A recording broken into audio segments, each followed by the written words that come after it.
ओम श्री गणेशाय नमः। बोलो विष्णु भगवान की जय, लक्ष्मी माता की जय। बंधुओं, आज मैं आपको निर्जला एकादशी व्रत कथा श्रवण करवाने जा रही हूँ।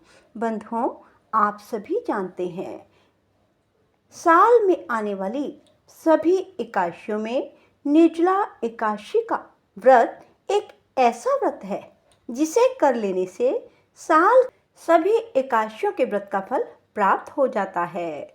बंधुओं, आज मैं निर्जला एकादशी व्रत कथा श्रवण करवा रही हूँ।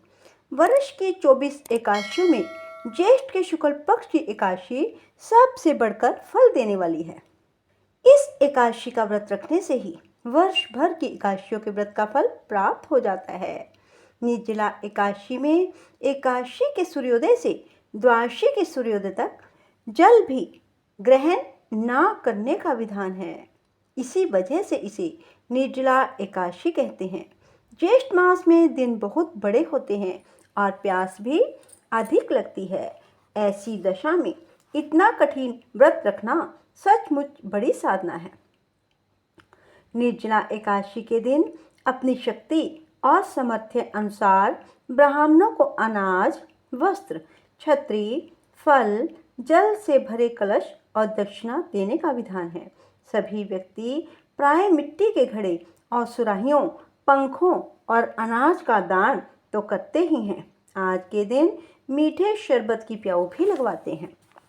अधिक मात्रा में निरंतर भोजन करते रहना भीमसेन की एक बहुत बड़ी कमी थी। एक दिन भीमसेन ने व्यास जी से पूछा, हे पितामह, माता कुंती, भ्राता युधिष्ठिर, अर्जुन, नकुल, सहदेव और द्रौपदी भी एकादशियों का व्रत करते हैं और मुझे भी अनाज खाने को मना करते हैं, परंतु मैं उनसे कहता हूँ, भाई, भक्ति पूर्वक भगवान की पूजा आदि तो मैं कर सकता हूँ और दान भी दे सकता हूँ, परंतु भोजन के बिना रहना बहुत मुश्किल है। इसके उत्तर में व्यास जी ने कहा, हे पांडुपुत्र भीमसेन, यदि तुम नरक को बुरा और स्वर्ग को अच्छा समझते हो तो प्रत्येक मास की दोनों एकादशियों को अन्न मत खाया करो।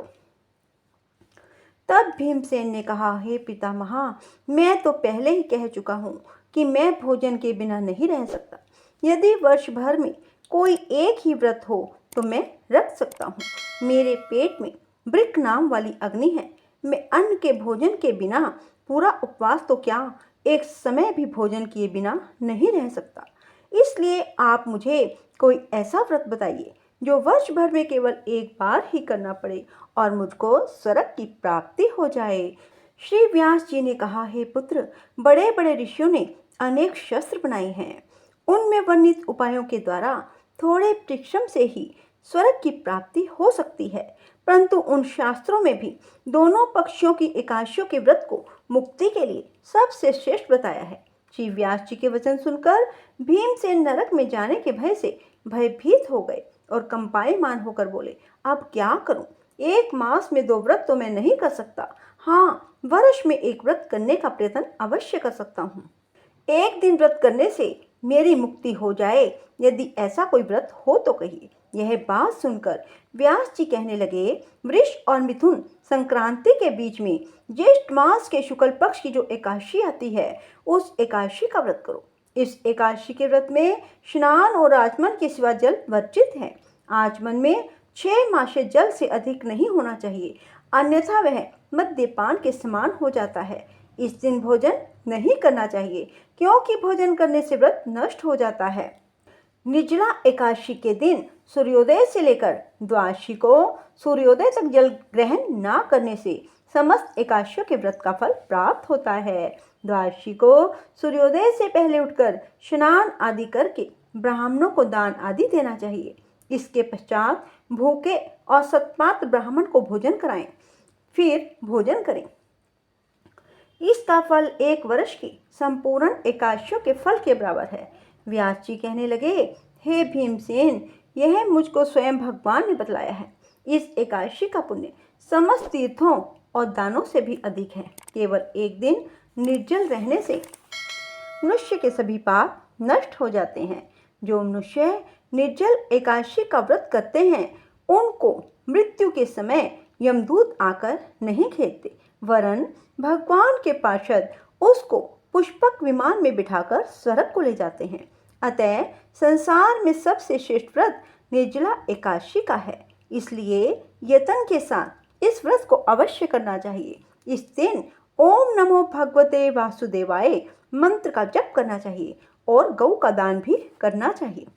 व्यास जी की आज्ञा अनुसार भीमसेन ने इस व्रत को किया, इसीलिए इस एकादशी को भीमसेनी या पांडव एकादशी भी कहते हैं। निर्जला व्रत वाले दिन प्रातःकाल भगवान का पूजन करके प्रार्थना करें, हे भगवान, आज मैं श्रद्धापूर्वक निर्जला व्रत रखकर दूसरे दिन भोजन करूंगा या करूंगी, अतः आपकी कृपा से मेरे सब पाप नष्ट हो जाएं। इस दिन जल से भरा हुआ एक घड़ा वस्त्र से ढककर स्वर्ण सहित दान करना चाहिए। जो मनुष्य इस व्रत को करते हैं उनको करोड़ पल सोने के दान का फल मिलता है। जो इस दिन यज्ञ आदि करते हैं उसका फल तो वर्णन ही नहीं किया जा सकता। जो मनुष्य इस दिन अन्न खाते हैं वे चंडाल के समान हैं, वे अंत में नरक में जाते हैं। जिन्होंने निर्जला एकादशी का व्रत किया है वे चाहे ब्रह्म हत्यारे हों अथवा गुरु के साथ द्वेष करने वाले, फिर भी इस व्रत के प्रभाव से स्वर्ग में जाते हैं। हे भीमसेन, जो पुरुष या स्त्री श्रद्धापूर्वक इस व्रत को करते हैं उनको निम्नलिखित कर्म करने चाहिए। प्रथम भगवान का पूजन, फिर गोदान, ब्राह्मणों को मिष्ठान व दक्षिणा देनी चाहिए। जल से भरे कलश का दान अवश्य करें। निर्जला एकादशी के दिन अन्न, वस्त्र, पात्र, उपाना अर्थात जूती आदि का दान करना चाहिए। जो मनुष्य भक्तिपूर्वक इस कथा को पढ़ते या सुनते हैं उनको निश्चय ही स्वर्ग की प्राप्ति होती है। बोलो विष्णु भगवान की जय, लक्ष्मी माता की जय। बंधुओं, हो सके तो निर्जला एकादशी के दिन वस्त्र ना धोएं, ना ही सिर धोएं, ना ही बाल कटवाएं, ना ही दाढ़ी मूछ मंडवाएं। बंधुओं, इस दिन किसी की निंदा आदि भी ना करें।